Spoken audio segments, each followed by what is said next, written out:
So I'm showing this video to show that there's machinery going on inside the cell.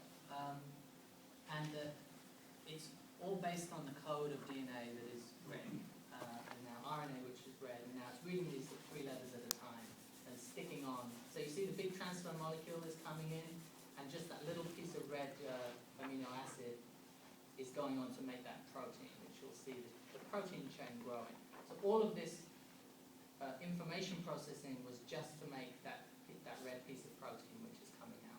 And if that were a piece of your some cells in your hair, then it would be making a protein called keratin, which has a particular function and structure and binds together in a long chain. And there we go. And proteins, you probably heard about protein folding. That's very important because the shape of this this chemical structure dictates its function.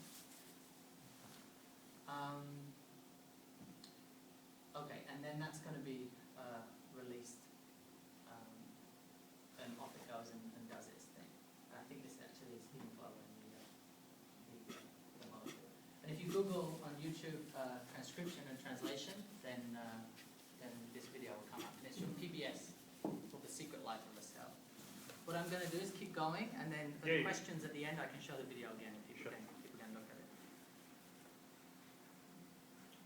So, the reason why I showed all this magic that's going on inside the cell is because the red DNA that was red right at the beginning, which occurs in nature, is now within our ability to completely rewrite what that says, the sequence that it says.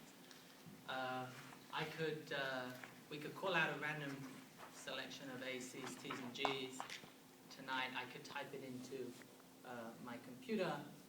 I could go to a website, copy and paste in that sequence, and tomorrow morning, in a tube, I could get DNA containing those letters.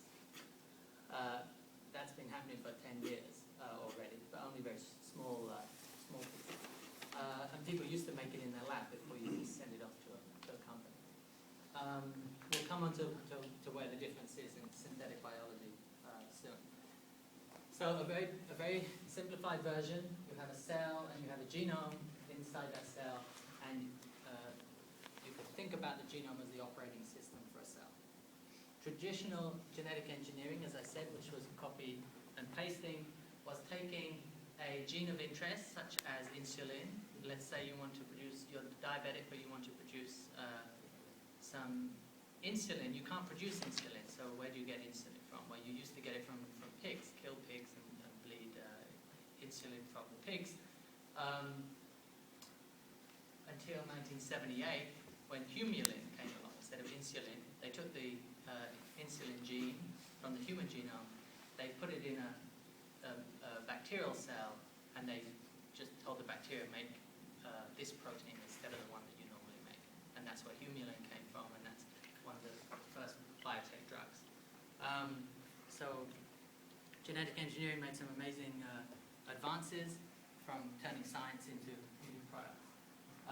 Where synthetic biology comes in, and where a lot of the hype in the field has come from, a lot of the excitement, is the work that Craig Venter has done. And over the last 5 years, he's shown, one, that you can transplant one genome from one bacterial species to another one. 2, that you can synthesize an entire bacterial genome inside a bacterium. And then 3, that you can use that synthetic genome that you just made and boot up a brand new cell or a brand new organism. And they showed this just 2 years ago in Science. And to demonstrate that it was a novel organism, they, instead of just random letters that they wrote in DNA, they wrote in a message and a secret code that if you could decode it, it was an email address. If you emailed the email address, you got some prize. Yeah. So it's done one cell at a time with sequenced, or you do it mass production? It depends what you're doing. But you said you could resequence somebody's gene by sending them an email, and in the morning you get it. So overnight it's like one cell at a time getting a new gene sequence, and then how do you rip them apart? Do you apply some voltage or something, or what do you do? So if I order synthetic genes online, they may send me just the DNA, in which case there are no cells, it's just the DNA. Or if I ask them to put it in a cell, then they'll grow it, put it in a cell, grow up the cells, and they'll send me the cells. You can't, this is not yet a commercial service. The commercial service is for maybe 100 letters, something like that. And that's, people have been doing that for a long time. This is cutting edge, and the first one they did cost, I think, $2 million to synthesize the whole bacteria. So that's not a commercial service yet, but you can only, if this was just 2 years ago, it's going to be a commercial service within the next decade, for sure. Did What's that the answer? advantage of that, though? Why does somebody want to have, say, an X sequence versus a W sequence or whatever it might be? I'll come on to that in a second. So, well, and I guess this slide demonstrates it perfectly, which is that some people see the genome of an organism as the operating system from an organism. So if you want to take an organism that is producing food, let's say, it's producing glucose as a sugar, but now you want to add in an enzyme that converts that sugar to ethanol, and you want to produce a biofuel for ethanol. Then if you can get under the hood and you can alter the DNA, and you can take an enzyme that converts glucose to ethanol, and you can put it in place of what's there at the moment, then you've got now a factory for producing ethanol. So from an industrial perspective, that's why you want to change the code, because we're trying to turn biology into an engineering discipline and allow people to program the cells, the organisms, the enzymes, the pathways to produce different things.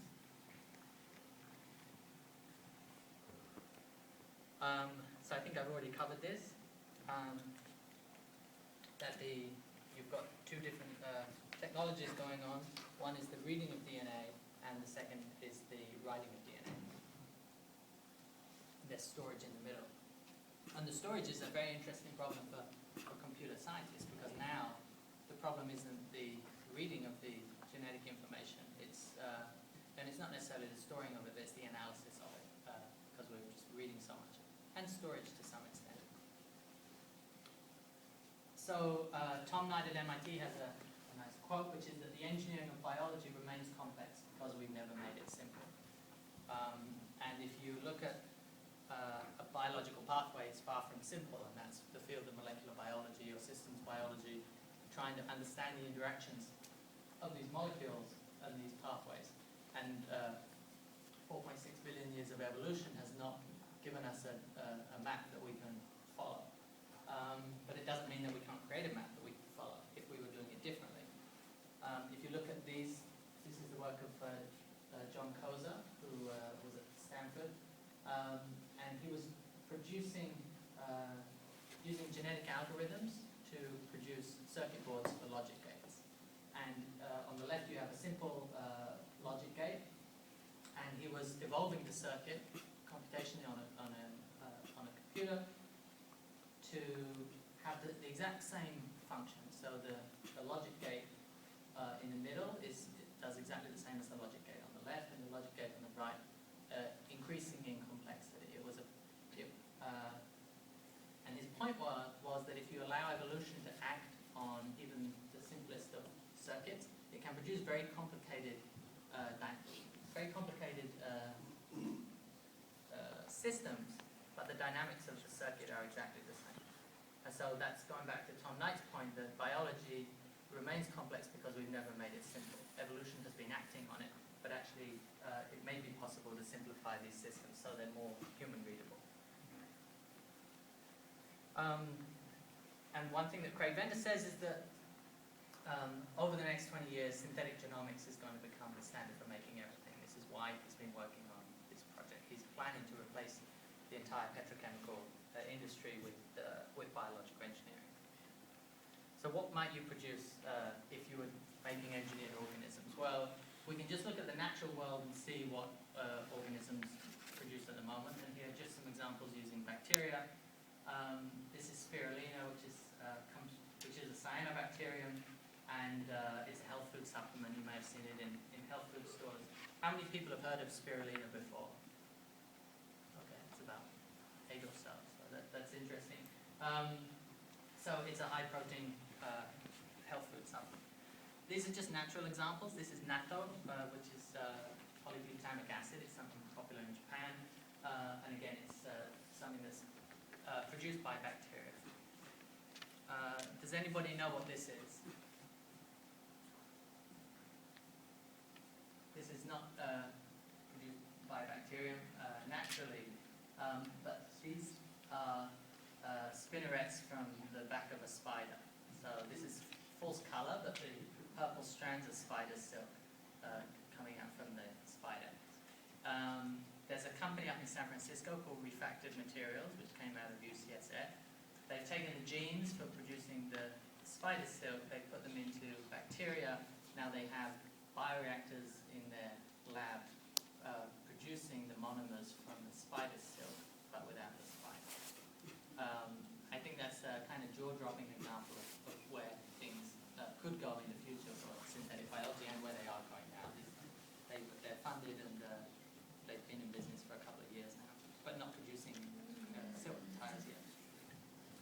Okay, so what's new with synthetic biology? The phrase, it's not what you do but the way you do it, is common in synthetic biology. Because you could argue that, well, that's what they're doing with spider silk is no different from genetic engineering because they're just chopping a gene out and putting it somewhere else. But it all depends on the way that they're doing it, which I'll come on to in a second. So I talked about traditional genetic engineering, where you've got a plasmid and you use an enzyme to cut up DNA and you move it from one place to another. And now I'm going to talk about an example of synthetic biology, which is using a CAD tool for doing genetic engineering. So imagine that you have a library of parts, genetic parts, sequences that have been characterized that you can then use in your genetic circuit. And you have a drag and drop interface for now building genetic circuits rather than just copy and paste. What journal was that in? What genome? No, the journal down there. That is the Journal of Nucleic Acids Research. Applied? Nucleic Acids Research. But if you just go to genocad.org, you can just use this tool. And I don't think that paper's open access. So it's a bit difficult. So here's a colleague of mine at Johns Hopkins University, Patrick Tsai, and this is the tool that he wrote as part of his PhD. It's called GenoCAD, and you can see this is a glimpse of the future. You're not going to be copying and pasting, you're not going to be typing out A's, C's, T's, and G's. You're going to be going to a database of parts, which is selecting here, and it's going to display to you a list of genetic elements that you can choose. Now, notice that you're not seeing any A's, C's, T's, and G's on this screen. That's all hidden from you. What you're seeing is, here's a protein that turns on the silk gene, or here is the silk gene itself, or here's a control molecule that says stop producing silk. So you don't see any A's, C's, T's, and G's. What you see are just codes for different genetic elements. And so he's building up, as he clicks on each one of these, he's seeing a drag and drop interface that he can select the different parts. It does some grammar validation on it to check that the genetic circuit is correctly specified. And it allows you also to chop and change the different genetic elements that you might put into this system. And now he's just selecting the ones that he wants.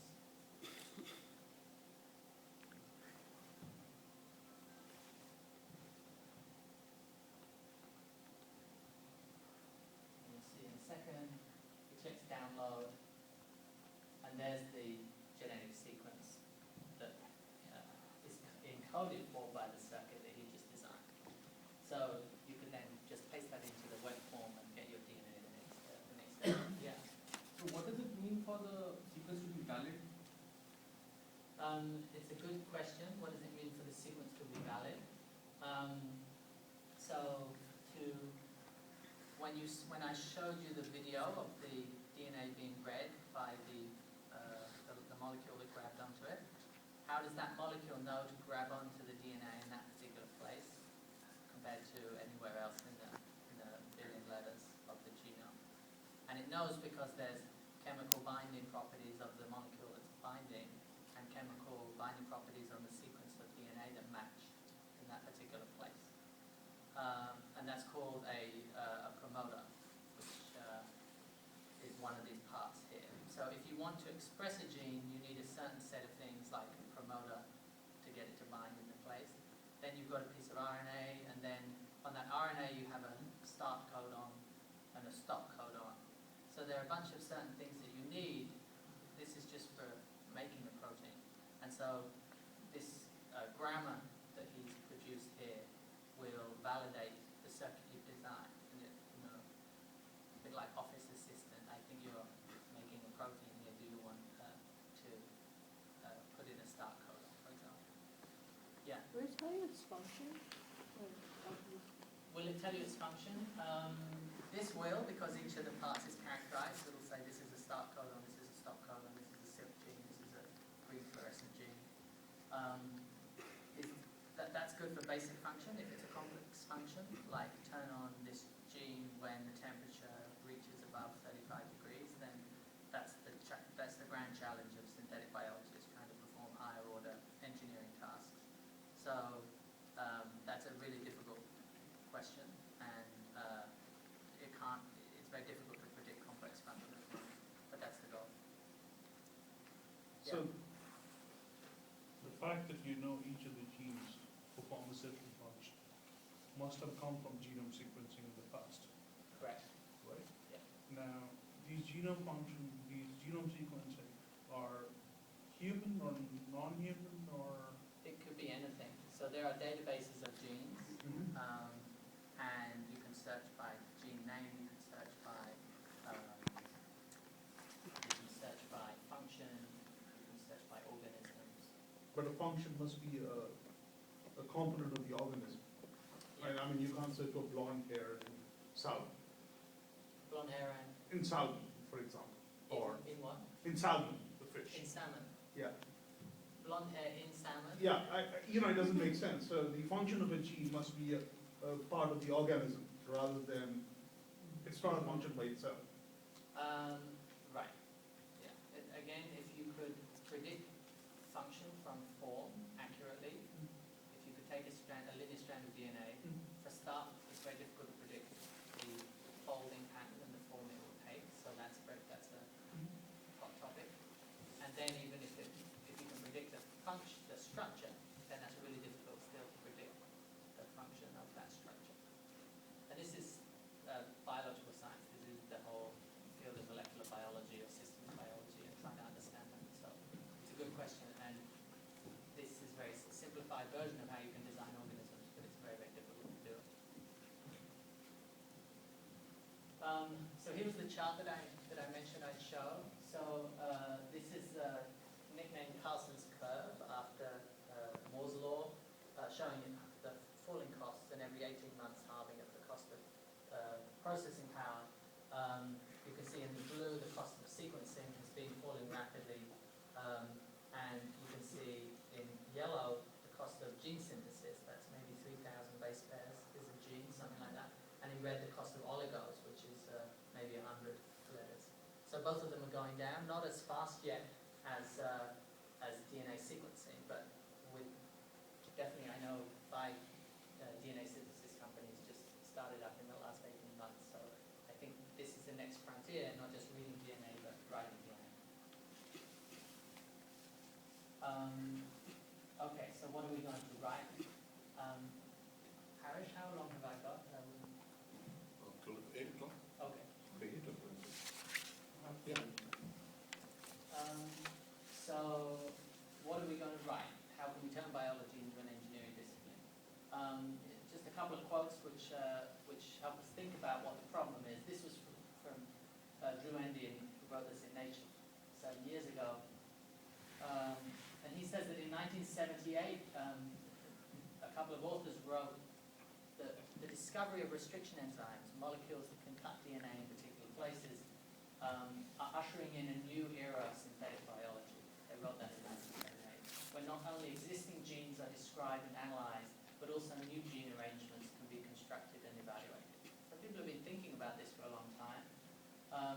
But Drew writes, 27 years later, so now we're like 35 years later, despite tremendous individual success in genetic engineering and biotechnology, why is the engineering of useful synthetic biological systems still an expensive, unreliable, and ad hoc research process? And this was kind of at the beginning of the field of synthetic biology. It was saying, why can't we make biology easier to engineer? Why is each project, if it's a biofuel or a drug, so difficult to perform? And later on, this was just a couple of years ago, a nice editorial in the journal Nature Biotechnology. At the turn of the last century, the Wright brothers achieved man flight not by mimicking natural systems, but by applying the principles of engineering and aerodynamics. Similarly, synthetic biology allows us to dispense with biological mimicry and design life forms uniquely tailored to our needs. So again, it's this idea that it's if we can turn it into an engineering discipline and not so much a science where we're asking questions, then that's going to be the key to our ability to engineer more complex systems. And there are plenty of parodies looking at the, sorry, not parodies, but similarities looking at the chip revolution, and this is one of the first transistors on the left, and obviously a modern microprocessor, not so modern anymore, on the right. And so Drew argues that that's what engineers do. They simplify a problem and make standardized parts so that we can build on smaller units, such as we've done in just simply making a bridge, where you standardize on a unit and then build on that unit because everybody knows what you're dealing with. And he started something called the biofab, a fab for biology. So instead of making computer chips, it's making biological widgets. And the idea that you can characterize each of these parts, produce part sheets, and then feed those into your CAD tools for designing genomes. And Drew's at Stanford doing a lot of work on this, and the biofab is up in Emeryville. Is there a website? Yeah, I think if you just Google biofab, it'll come up. And this is the Registry of Standard Biological Parts. It's part of a competition called iGen, the Genetic Engineering Machines Competition at MIT. And it's a bit like FIRST Robotics, but for genetic engineering. And you can go to this website, partsregistry.org, and you can just pick out any sequence and see the DNA of it. They also send these parts out to the teams every year, spotted onto blotting paper, so you can actually get this physical toolkit of DNA on your desk. So I'm now switching to the second part of the talk. It's not the introduction, that's what synthetic biology is and where it's come from and where it's going. Just to talk about the bioeconomy. I keep track of the number of synthetic biology companies. My list is up to 24 at the moment. I think it's about 1/3 of these have started up in the last 12 months. So things are really kick-starting in terms of new companies in synthetic biology. And they're big companies like Agilent, who are into a lot of areas, and they're small companies like DNA 2.0, which is in Menlo Park, which is just a DNA synthesis company. Yeah. So where are these located? Agilent is in the Bay Area, is here in, I think just down the road. I went past it on the way. Alapartis is up in QB3 at UCSF. Amaris is in Emeryville. Quantech, I don't know. Codexis is in Redwood City. DNA 2.0 Menlo Park. Gen9 is in Bay Area. yeah, Cambridge. Yeah, a lot of them are here. San Diego. But we're planning to rename Silicon Valley DNA Valley. And this brings me on to the next part of the talk, or really the end of the talk as well, which is what I'm doing at Singularity University. And Singularity University is at NASA Ames. It's a forward-thinking place for a summer program in exponential technologies. So there's synthetic biology, nanotechnology, informatics, healthcare, security, anything that's changing rapidly at the moment. You can go there and take courses over the summer, executive programs. And so I work at NASA, and so I've known these guys for a long time now. And then as I was preparing an idea for a business plan competition, I spoke with Andrew Hessel, who works at Singularity, and he said, oh, we should just go and do a Y Combinator for synthetic biology. If you haven't heard of Y Combinator, it's a low-cost startup model for web apps. So we did the same. We modeled this on Y Combinator. If you go to the website, at Singularity View, you can find it. We're looking for seeking passionate bio-entrepreneurs ready to work hard and have fun. This is a partnership between Singularity University and Triple Ring Technologies, which is over in Newark, near Fremont. And that's where the lab's going to be, what the lab is. So what the Launchpad offers is $50,000 in exchange for between 6 and 8% equity in the company. In other ways, it's a standard incubator, but it's a short time frame. So between May and August, they come here to the Bay Area. They have a professional biology lab over at Triple Ring. We help them with mentoring in scientific, technical, business terms, help their company to incorporate, access to DIY bio and maker facilities. The companies in the incubator get a 50% discount on BioCurious if they want to go there. They get access to the Silicon Valley network that Singularity University is part of. So we're looking for creative ideas, creative people, simple ideas to start with. We don't want anything too complicated. It needs to be explainable to people. It needs to already have identified customers and markets, very similar to Y Combinator. And it needs to be ready to go. This isn't a research project. This is an engineering project that we want people to be working on. And they have to be able to turn around a demo of it in 4 months. And who knows if it's going to work? Biotech is not traditionally this way. It's traditionally expensive, slow, and difficult to do. So at some point it's going to be easy. So that's why we're giving it a go. And we think we've already got a number of very promising applicants to join. So I'm the program coordinator for it. There's Andrew that I mentioned, and a number of other people from Singularity. Raymond McCauley, who's one of the founders of BioCurious, is up there. And then Geeta Rao and her colleagues at Triple Ring Technologies are also part of it. And we have a number of high-profile advisors which are not on the website yet, but if you check back at the end of tomorrow, you can see who those are as well. But these are the mentors for the program. So the first round deadline for submissions is March 1. It's coming up. There's a second round in April. And if you go to the website, you can see the application. So please forward to anyone who may be interested or has a good idea. So question for you. Yeah. You were asking for bio entrepreneurs, and you have very nice program of 50K. But then after that, let's say somebody does have a great idea. The VC guys are not investing in this much at all. In fact, they're not even investing in any new technology. They're just struggling to keep their existing investments alive. So what does the entrepreneur do after that? So the question was, what do you do after you get the 50K at the end of the summer? I disagree that the interactions we've had both with VCs and with angels shows that they're ready for synthetic biology. Certainly Draper, Fisher, Jefferson, it's the only biotech that they're investing in is synthetic biology and in new ventures. So the idea is we have a demo day at the end of the summer and they pitch their idea and upsell it to the next level of investment. And we don't think that's going to be a problem as long as the idea is good and the data is good. Yeah. Yeah, not about this. It's about, you said the falling prices of of genome sequencing every 18 months. Is it due to improvement in technology, underlying technology, or is it due to improvement in algorithms and things in biotech itself? Sure. Yeah. The question was what is causing the decrease in the cost of DNA, of sequencing DNA, and it is new technology. So there's next New generation. underlying infrastructure or new underlying technology in sequencing? New underlying sequencing technology. So can you share with us what is the technology and what is the role of electronics in this technology in gene sequencing? Sure. How So, does it work?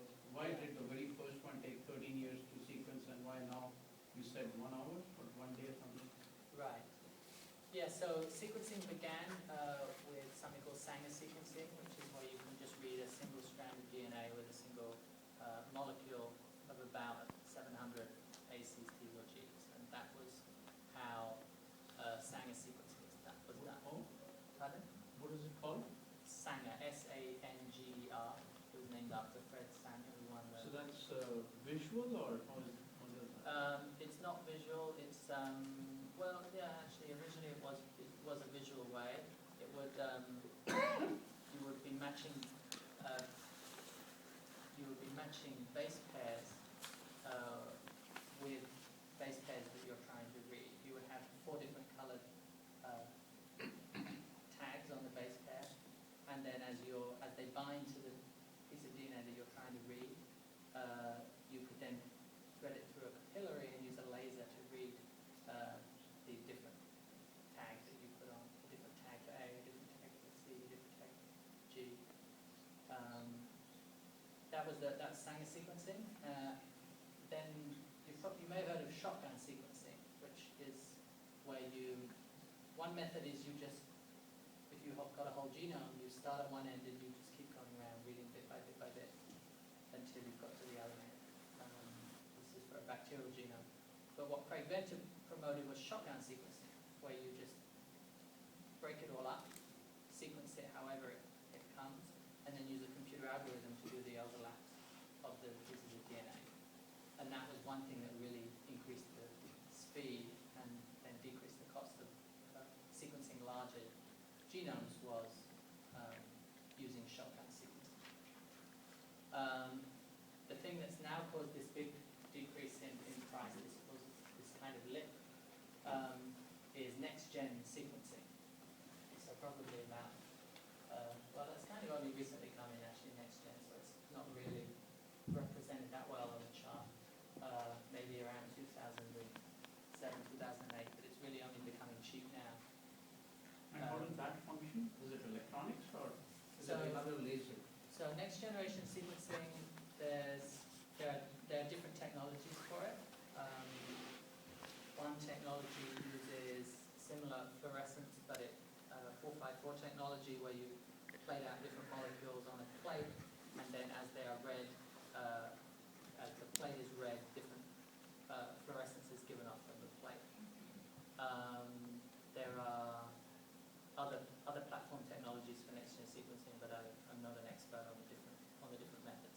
But in general, I wouldn't say that electronics is mostly the biochemistry that's the issue. That you're sequencing by synthesis, and you're reading the DNA in order to you're writing more DNA in order to read what's there originally. There was a question. Yeah. Yeah, one of the things you were mentioning was the importance of folding in this. And so the question I think about is, number one, what's the level of development or understanding we have for what's signaling where a fold should go? And then two, what is the function of a fold in a particular way and how it interacts with other folds? Is that something that's cutting edge here, or is it already well developed and established? That seems to be part of the active understanding of the development. So a lot of what I showed was where you've already got the units of function that are well defined. I already know that this sequence is a promoter and the polymerase is going to bind to the promoter. Or I already know that this is a fluorescent protein and it's going to fluoresce green when I express it. Or I already know that this is the insulin gene and it's going to make insulin. Now you're talking about protein engineering because you're going down to a different level of a single gene or a single protein. And that might be, an example might be I take the green fluorescent protein and it's a nice cage structure that absorbs light, and then it absorbs it at one particular wavelength, so it looks green when you look at it under another wavelength. And something this came from the jellyfish originally, the luminescent, fluorescent, green fluorescent protein in the reason why we have now red fluorescent protein and blue fluorescent protein is because of protein engineering, where you've gone in and you've changed some of the amino acids so that the structure is slightly different, and when the light comes in, it absorbs it at a different wavelength, and you can then see a red absorbance rather than a green absorbance. So in fact, they have just like you said, the folding is a result of the sequencing? The Or is it some other signal to indicate, even though you've got the same sequence of amino acids, it's like a fold would be different if you were genetically different? no, in general, no. The sequence of DNA will fold into the same three-dimensional structure no matter what, which is one of the amazing things that we haven't figured out how that happens yet. Yeah. So I think I read one of the quotes on one of the slides that addressed one of the goals of this entire biology is to calculate sequencing or whatever engineering done reliably. Now, would you be able to touch upon what are the aspects that cause reliability versus unreliability in that process? Sure. And the main thing is, and the main difference between programming a computer and programming a cell is that a computer program is linear and two-dimensional, and a program that you write in a cell is not linear and three-dimensional. And so if I'm trying to design a cell to make let's say, for example, I want to design a promoter where, and I can show that video that I said I'd show at the beginning again. If I have a particular sequence where where the molecule that I'm designing is going to bind,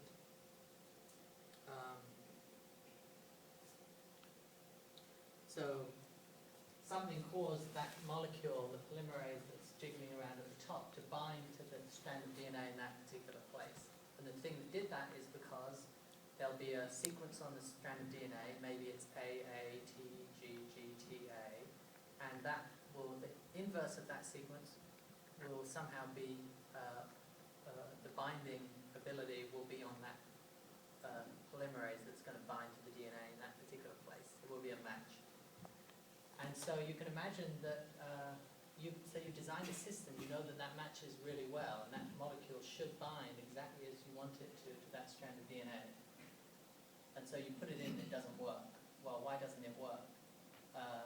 There could be any multitude of reasons that it doesn't work, but maybe, for example, even though you designed it to match, something else naturally occurring in that organism is also designed to match exactly there. It could be because it's got some function, or it could just be because of evolution. So it's very difficult to debug biological systems, and that's one of the difficulties of engineering them in the first place, because there are so many variables inside a three-dimensional cell. Yeah? So is the research more for computational purposes, or is it more for curing diseases, or so where's the direction? For academia, there are a lot of people working on simple logic devices. There's a lot of money for basic control of biological function. In industry, I think it's less about biological control, and it's more about production of high-value chemicals. Yeah. Michelle, how easy is it? Did you want to just maybe list the 5 most interesting IGEM projects that have occurred over the last few years, and mention that these are done by undergrads in just a few months? Sure, yeah. I'll talk about the ones from Washington University. I was a judge at IGEM a couple of years ago, but I wasn't at the last one that just came out. But they produced a pharmaceutical which was a blocker for some particular disease. I can't remember what disease it blocked. But they produced this new pharmaceutical, and it was 10 times more active. It worked 10 times better than the current drug that's actually you can buy at the pharmacy. So they, in 4 months' time and with a relatively little amount of money, produced a biotech drug which was 10 times better than the one that already existed in the pharmacy at that time. They also had a biofuels project where they were just turning carbon dioxide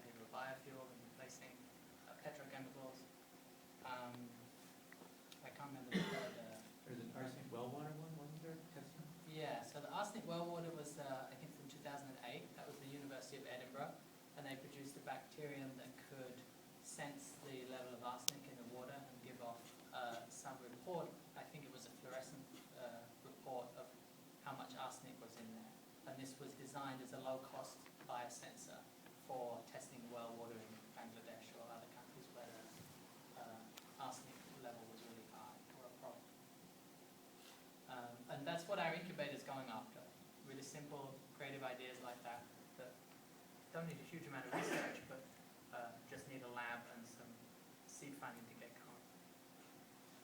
Those projects, you're getting 50K Right. for your incubator. How much are those projects running approximately to total everything? The average is somewhere around 50K.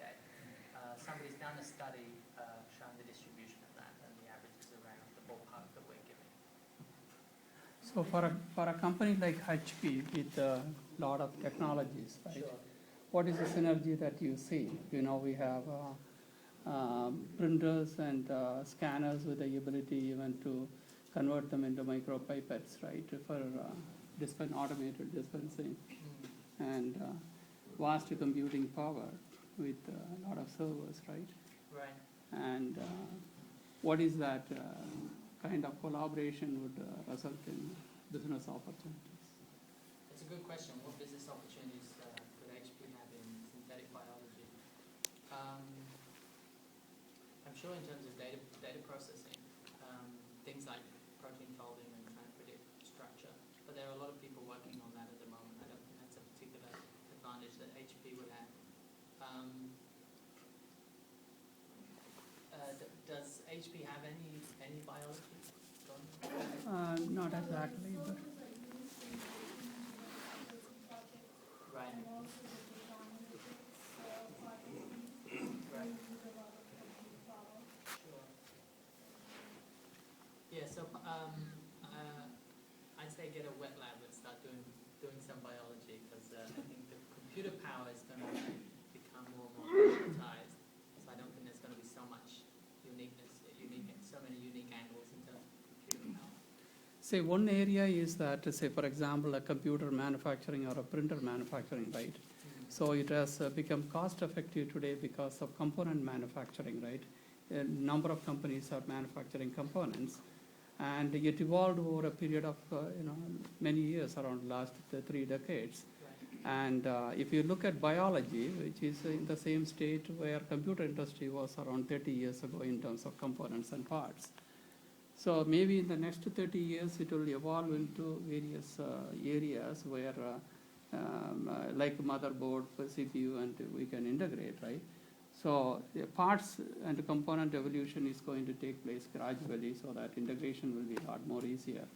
A company like HP, right, which is in the manufacturing of various equipments in computing industry, how it can collaborate to make that happen in biology industry? So I think you should speak to Drew Endy at Stanford and his organization, the BioFab, because that's exactly what he's doing. And he's actually promoting a open source platform for biotechnology, because he thinks that if you start patenting every screw and every widget that you make, then that's not going to benefit everybody as a whole.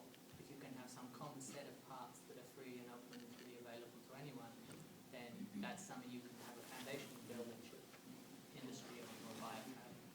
So look at his website, and I know that they're going to be gearing up and moving locations to Stanford from Emeryville. I think they're having 2 biofabs, one at Stanford and one at Emeryville next year. So, and I know that they're looking for industrial partners as well. Now we have a mapped DNA, and very last 10, 12 years, and again the question comes at what end? It has not tangibly resulted in applications and product to bring in quality of life to human beings. Right. Is it the DNA path is the right one, or the protein pathway is the right one? What is your thinking on that? So a DNA pathway or protein pathway? Because it has come to us, dead end kind of. We can synthesize DNA. At what end do we want to synthesize? We don't know the control pathways for DNA synthesis. We don't know the control pathways protein feedback mechanism, to go to refinement of protein and pathways to produce a end product, and how that end product reacts with the system to facilitate a well-being of the system, right? So that kind of pathway is not understood by us. So in that sense, do you think that if we should be focusing on protein pathway rather than DNA synthesis? Right, it's a good question. You don't get self-replication if you just work with proteins. You need the whole system if you want to have a cell and a DNA and a replicating cell. So I'd stick with DNA, but I'd use, if you want to understand, I'd use synthesis as a way to answer scientific questions that would then feed back into the bioengineering process. So I think 3 more questions. I don't know if you want to finish. So we take the last question, 1 and 2. Yeah. Okay, sure. There was a paper published about 2 years ago where they talked about converting ordinary cells into stem cells by tweaking a gene. What role do you think synthetic biology will play in this field? Because I think this might be central to solving some of the oncological research. As I said, I think that it's the bioengineers that are pushing forward on synthetic biology. They want to make things with biology. The scientists are more skeptical and less wanting to interfere and tinker.